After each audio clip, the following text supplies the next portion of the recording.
my dad, who is 77, was a little boy, this is the house he lived in. And he also used to always joke, did I ever tell you about the little house at the end of the bridge? And we're like, yes, Dad, 118 times. Hi everyone, Charlie here. Today's video, I've just got back from Edinburgh. I hope you enjoy it. It's a bit different to what I usually offer you guys. It's very emotional for me, but very therapeutic as well. Cheaper than psychological therapy. Whew, it's kind of all began for me in Edinburgh. I spent 13 years there. It's the longest I've ever been anywhere. And you know, being Scottish, I love the city. Now, firstly, I just want to say a massive thank you to everyone that funded this operation, that sent me donations or money or Bitcoin or PayPal or Patreon. Couldn't do it without you guys, so I hope you like this. And let's just take it a bit deeper for a second. I've been very reflective today, very excited walking around Edinburgh, but very sentimental right now. And I think a big part of growing up is, I'm a 40-year-old boy. Big part of growing up is you can't blame anyone for anything. You can only blame yourself. So I've made some bad decisions. I've made wrong choices. I've not been the man that I hoped I could be to everyone the whole time. And perhaps there are a couple of undiagnosed mental illnesses in there. So, yeah, with that, enough of this. Just enjoy the video. Thank you. Alright, it's the River Tweed with the, what's that, Leader Foot fucking viaduct, mate. Fucking, let's get to Edinburgh.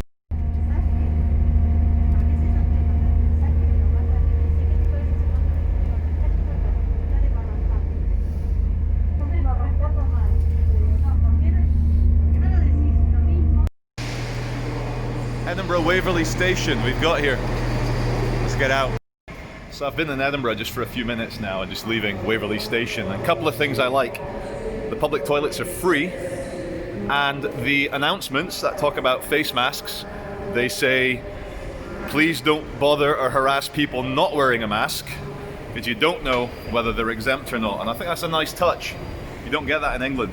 So you come out of Waverley Station at Waverley Steps and you're greeted by this epic Balmoral hotel. Let's just cruise around just to show you. You know, since they built the train station here hundreds of years ago, this is the epic view coming around to the castle. There's Calton Hill, there's the castle there that you can see center screen. And there's the Walter Scott Monument that looks like a steampunk rocket made of limestone. And we're on Princes Street outside the Royal British Hotel, which I don't know anything about it. Anyway, let's have a look. You see why they call Edinburgh the Athens of the North. There's this obsession, preoccupation. I mean, there's even a bit of sphinxes up there with ancient Rome, ancient Greece, ancient Egypt. It's like it's a tribute to the pre-Christian and then pre-Dark Ages time, where I guess the story goes that they're harking back to a more civilized age. And there is the castle in the background. I was walking along and it goes here, do not press the button between 7 and 9. Again, just don't press that button, and they mean the pedestrian crossing. Now I think that's to stop physical contact so you don't get the bug. But anyway, here's George IV, the monarch that visited a long time ago, and this is George Street. I wonder why they named it George Street with a statue of King George IV. George Street is the kind of, you know, the posher shopping street of Edinburgh, but just look at this architecture, just look at the attention to detail of all this sandstone and limestone. It's great. But of course, you know, this is typical Edinburgh. It's a bit rainy, a bit foggy, a bit misty, a bit drizzly. Let's go down and have a look at my old school. I want to show you guys. Okay, this is looking north down Hanover Street. Funny, Hanover. Isn't Hanover like a German royal family, like the ones we have in Buckingham Palace right now? Anyway, Hanover Street, looking down towards Stockbridge, looking further on, and there you can see the Firth of Forth, and on the other side of that water, it's Fife, the next county. Okay, beautiful people, we're on the corner of Dundas Street, looking down, and Heriot Row, one of the nicer streets in the northern, sorry, not northern quarter, where am I? I'm in the new town. I'm not in Manchester, I'm in the new town in Edinburgh. We'll go have a look at the old town. This, in my opinion, nicest street in all of Edinburgh, sorry. And there's private gardens to your left. And my first ever rented house, apartment, was a basement flat down the end there. And I loved it, absolutely love it. Anyone that's ever lived in the new town or lives here currently, you're lucky. I think it has a good effect on you. This is Northumberland Street looking down to Frederick Street from the edge of Dundas Street. Again, the limestone, the sandstone, the architecture, it's the urban space of my dreams, it really is. Look at these wide avenues. This is Great King Street. Again, still heading down towards my old school. And the good news is, an old friend of mine, Rick, who's an old boarding house buddy from the Edinburgh Academy, he's coming down to say hello. He's riding in from Musselburgh, so we'll hopefully get him on camera. Nice guy. So anyway, just look at these big wide avenues. I love it. Every time I come to every time I come to Edinburgh, really hard nostalgia, really hard. It's like restoring a timeline that got wrecked in 2001 when I was still at university here. That timeline, obviously we know what wrecked it, but this is so changeless. You know, I could come back in 50 years as a 90-year-old and it would probably still be the same. I love it. Now we're looking back uphill, looking south. But I just wanted to show you here, like this building here. So, okay, here's the entrance. From there to there, this is one townhouse. This is what Edinburgh's famous for. If you were anyone, if you had a bit of money, this is what you'd live in. And again, 10-minute walk to the train station. Let's go widescreen. Oh, hold on. Here we go. There you go. In Edinburgh, you have very big windows. There's no drapes, no one's hiding. It's very reminiscent of Amsterdam. If you walked around Amsterdam having a look at the big houses, there's a kind of an openness to it. No one's hiding anything. And it's very welcoming. And it's what's very interesting at nighttime. You can literally enjoy watching the lives of others in a non-weird way. Of course, keep on walking. Don't just stand and stare at these poor people trying to live their lives. But again, what do you guys think? Do you like the architecture? Do you like Edinburgh? Here we are. We are now on Henderson Row. And this is the street of my school. So the big nostalgia begins now. And anyone that went to the Edinburgh Academy will know this chippy. Just chippy that was founded 5 years before I was born. L'Alba d'Oro. I know Doro means of gold. I don't know what an Alba is, but great chippy. We're gonna go down and have a look at my school. Should I walk it and make you guys watch this? Maybe. Yes. It's interesting enough. Look at the pillars. You know, the obsession with ancient Greece. Look at these Corinthian pillars on the way in here.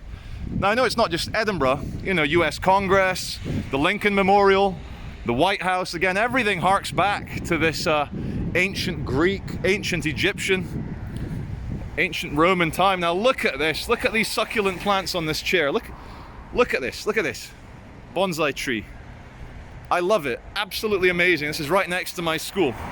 Kind of remember it, but look at that chair. Let's do a zoom in. Look at those succulents. And if we come from the succulents and look across the road, geez, it's harking back to Louis XIV France. Is this a kind of French style? Can anyone who knows anything about architecture tell me, is this a kind of a nouveau français? Time ago in Edinburgh, the council brought in window tax. So what did the people do? They obviously got rid of a few windows. I mean, look at this guy here, this corner house. He probably cut his tax bill in half by getting rid of half his windows. Sad though, it looks weird. All right, people, we've arrived. We're at the school office entrance. This isn't the main entrance. And it's 42, of course, meaning of life. Hitchhiker's Guide. Let's have a look at my school. So, I attended this school from the age of 13 to 18, 5 years, a good half decade, which when you're a kid, that's a long time. Nowadays, 5 years takes 2 minutes. But if you have a look, there's my school, and again, ancient Greece, they love it. And guess who the school mascot, mascot is? It's Homer from ancient Greece. There's the library. Reminds me of the town hall in Back to the Future. That did not exist. That was a lot older back in the day. but I've just spoken to one of the staff here, and he said, yeah, go ahead, film, enjoy it. You're an alumni from the school. Let's read it. Academia Edinensis Juventutis Studis Sacrata, with a date, and then of course in Greek. So let me just turn this around on myself. I want to talk to you guys. Hi everyone. It's funny, I'm wearing a tweed jacket. Part of the school uniform here in the winter is a tweed jacket, and I think that's where I got the liking of it. Just chatting to a gentleman, Gary, just down there at the school office, and straight away he's like, oh, what years were you here? I said 93 to 98. He goes, oh, did you know John Meadows?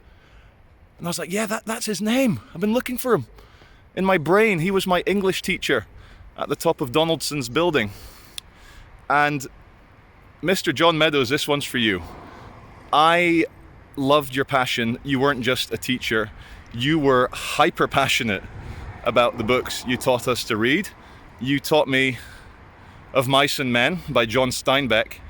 And yeah, I think a good inspirational teacher can really change your life. And not to kind of praise one English teacher too much, but John, Mr. Meadows, you were fantastic. You were passionate, and best teacher anyone could hope in English.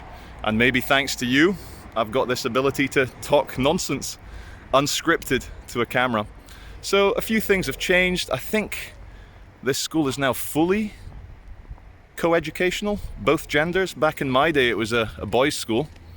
There's no more boarding here anymore. It's just a day school, and that's fine. I was one of the last few boarders.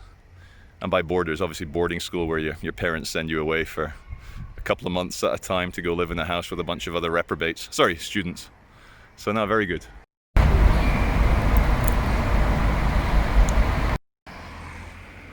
Floreat Academia, which I think means, that was their kind of like song. I think it means flourish away, good old academy, or continue flourishing academy. A little police car on House Street leading up to Frederick. Now, when I was a kid in Scotland, there was none of this Gaelic as well as English. This kind of reminds me of Quebec and French and English, or in Wales where everything's in Welsh and English. Now, this is all part of this resurgent nationalism here in Scotland. The SNP, the Scottish National Party, the biggest party, and Nicola Sturgeon, their leader, is desperate to split off from the United Kingdom. I think what she wants is to get rid of the British pound and use the euro. She doesn't like the United Kingdom, but she loves the European Union. I'm not going to comment, just wanted to show you the car. And the last time I was filming in Scotland, in Edinburgh, I got arrested. Because I'm a bit retarded, if I don't remember to put it in the description, look up Love Police Edinburgh and you'll see me getting handcuffed, taken away. Queen Street Gardens, we're just walking down Heriot Row now. I'm just going to show you guys my first ever single occupancy, self-isolated apartment that I rented.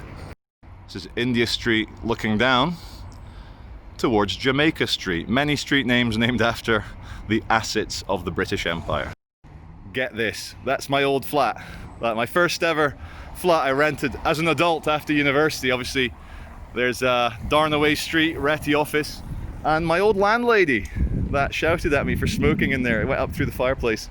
I think she's gonna come down and say hello. She smiled at me from the window.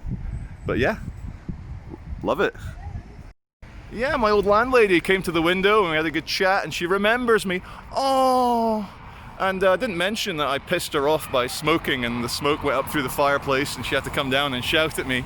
No, anyway, all water under the bridge. She seemed very well, and she was originally a bit like, what are you doing? And then I explained, I'm your old tenant from 20 years ago, how are you? Oh, social validation, not scared of you anymore, so very nice. Also helps I'm wearing tweed, so. You've got to love Edinburgh. Look at this, I'm looking at an estate agent, or what you Americans would call a realtor. And look at that, does anyone want to buy a neoclassical castle near Edinburgh? I know I do.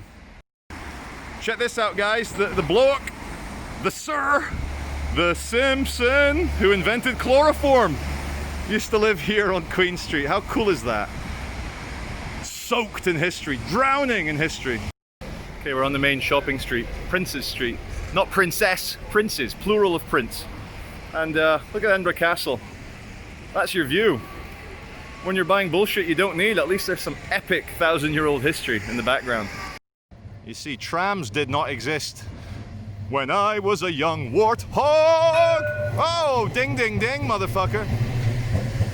We're at the top of Carlton Hill looking down at Princes Street, passing the castle there, and here commences Edinburgh's old town, medieval town. We're going to go deep into it. We're here at the former headquarters of my old company. I used to bank with the Bank of Scotland. Check out when that was established. 1695, when the United States was still a British colony. Amazing. Looking up the Royal Mile towards the castle. And here, big statue of David Hume. He's one of the reasons I studied philosophy at Edinburgh University. Studied Hume at Edinburgh Academy, then first year philosophy, moral philosophy. This man was a hellraiser back in the 1700s. Absolute lush, big fan of drinking claret, which was the wine of choice in Edinburgh. And this guy here with his lucky toe, you gotta rub his copper toe, or brass toe. David Hume, obsessed with moral sentiments, just like me. All right, everyone, we're outside the High Court of Scotland. And you may know this building. It was in the news a few months ago, just before the lockdown.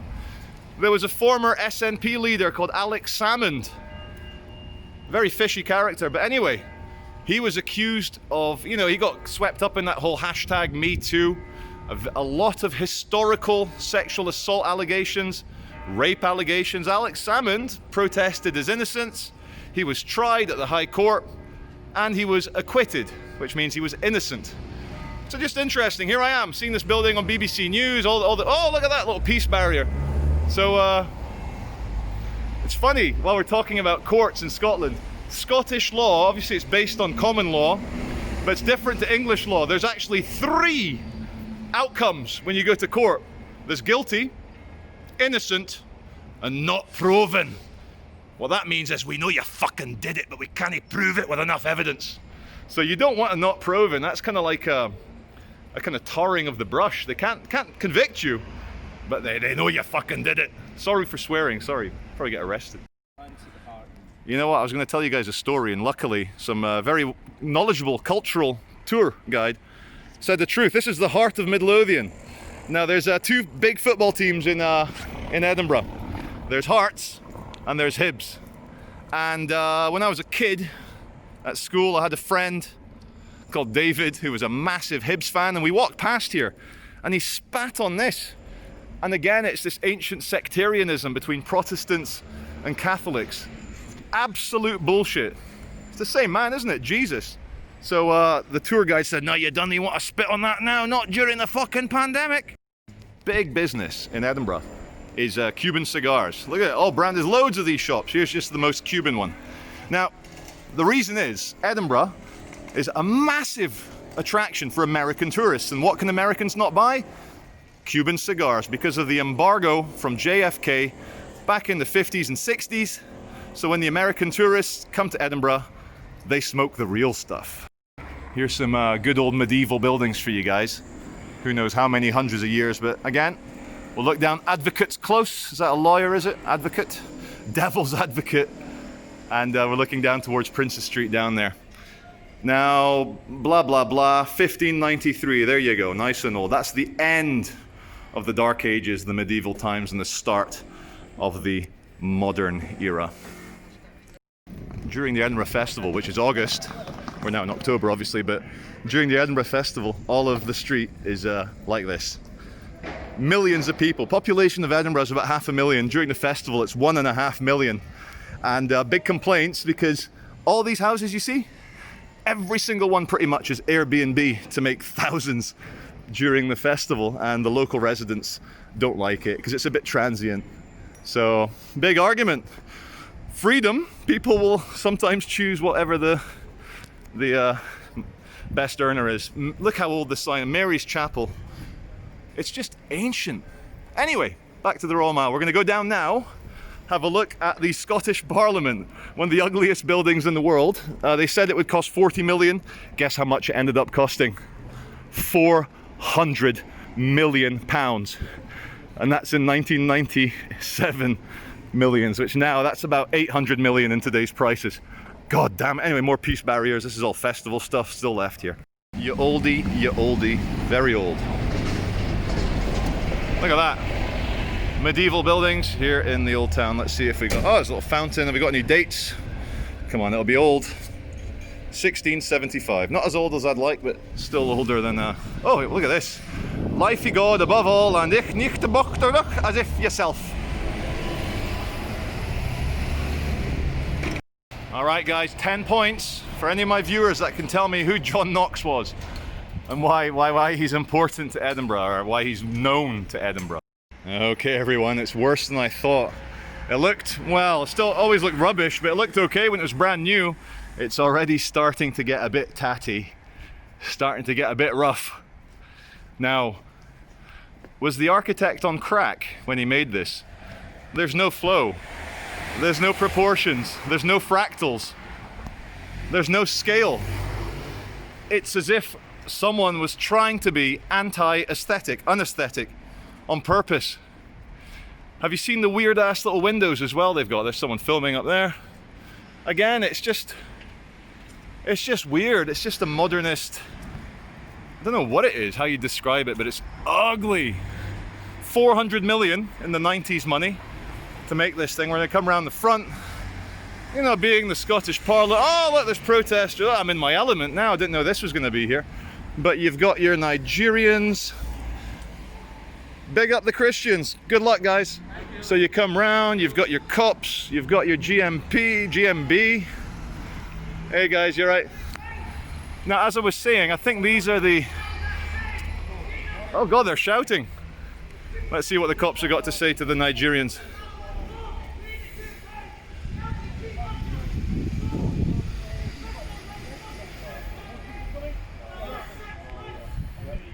Scottish police are too strict, man. This, you know, anywhere in England, no police would bother to some peaceful Christian protesters. But anyway,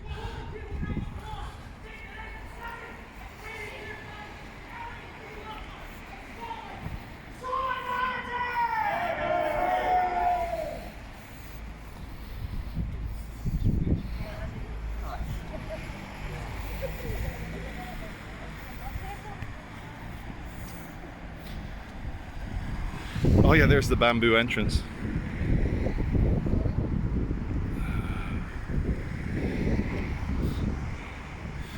GMB. Must be a union. You guys a union? Yes. Good luck. Now what have they done wrong to you guys? I've got a big YouTube channel. Is that right if I... Looking for a recognition payment Yeah? for all the key and essential workers within the communities of Scotland. Yeah. We keep these communities thriving. So I want the Scottish Government next door to recognise the work that these key and essential workers do. Yeah. In their lives. Yeah. Through this pandemic. Yeah. So I hope everybody on your YouTube channel supports the GMB trade union and all our hard work for our essential and key workers. Thank you. Thank you very much, guys. I'll give you my card so you got my channel. One sec. So here's they're just directly outside the front entrance to the Scottish Parliament. We have to serve everybody to the back to key workers to risk their lives working through this pandemic. We're asking for £2 a recognition payment, and I think we deserve more than a clap. Solidarity. Solidarity. Hello, sir. What outfit are you with? What news outfit are you with? ITV. Thank you for always telling the truth. Media. What news outfit are you with? BBC Scotland. Telling the truth? I hope so. You've got to love the topography of Edinburgh. We're down here. Behind there's Holyrood Palace. It's a royal palace like Buckingham. It's just the Scottish one, obviously. You can see the gatehouse down there. But I can't remember. Sorry, what's the name of that mountain again? He just laughed at me. But anyway, it's like a giant step. I can't remember. It's been 20, 30 years, but just look at the amount of bamboo and sticks they've used to represent Scotland. What the hell? I don't understand. Anyway, Royal Mile, we come round, we've got time. Here's Holyrood Palace. When the Queen comes to Scotland, this is her official residence. Or just when any royal is on official business in Scotland, this is where they stay. Nigerian Christians doing their thing. Come around here, you've got your Scottish police officers. Please subscribe to Charlie Veitch, best police content on YouTube. Thanks very much, cheers. It's all so old. I mean, it's obviously it's hundreds and hundreds, maybe half a thousand. Oh Lord, how with oh Lord, can anyone decipher that? 1677, behold how good at things it is, and how becoming well together, such as brethren are in unity to dwell.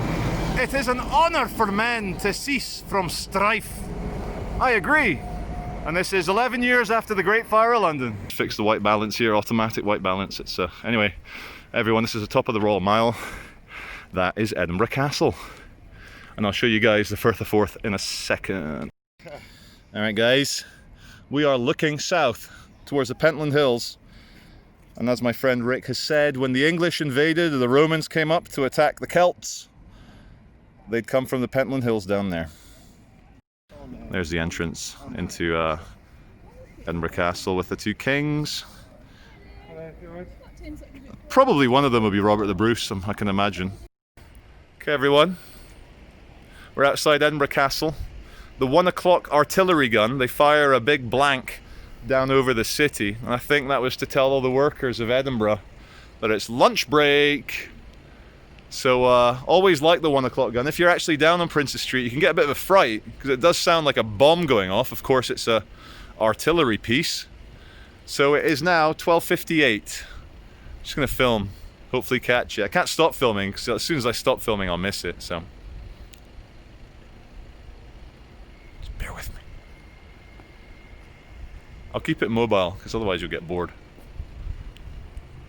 I'll probably cut all this out anyway, but you know.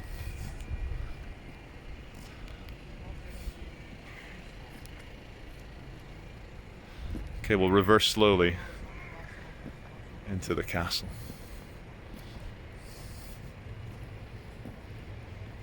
I think the boom boom is going to come from right over there. We're almost there, kids. Listen.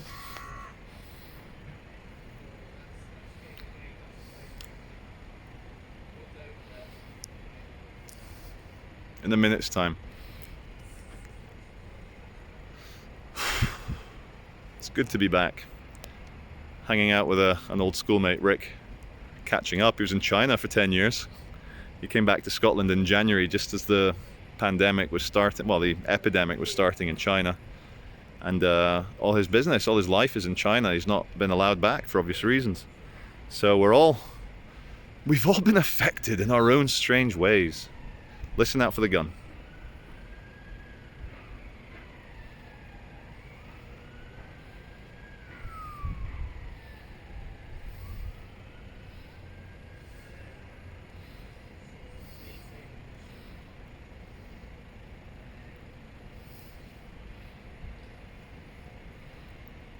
Come on, come on, come on. Bah. Whoosh. Bah. Any moment now.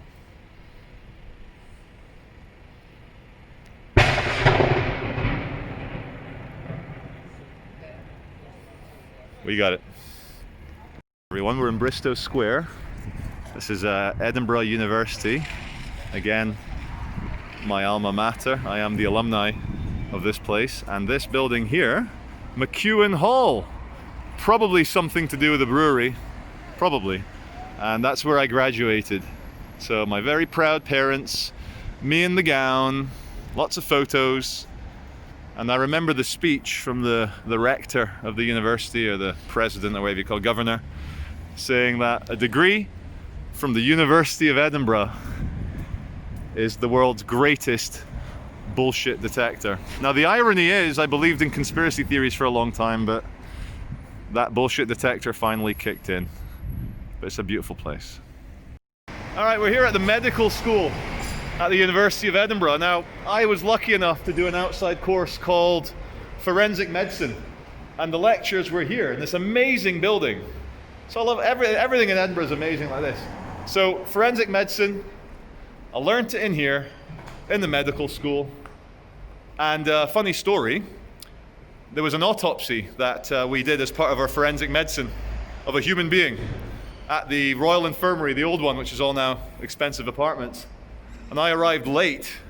And so as I walked into the room with the face mask and the gown and the little shoe cover, there was a man reaching with big black leather gloves that came up to his elbows, reaching into her chest cavity, pulling out her lungs and guts.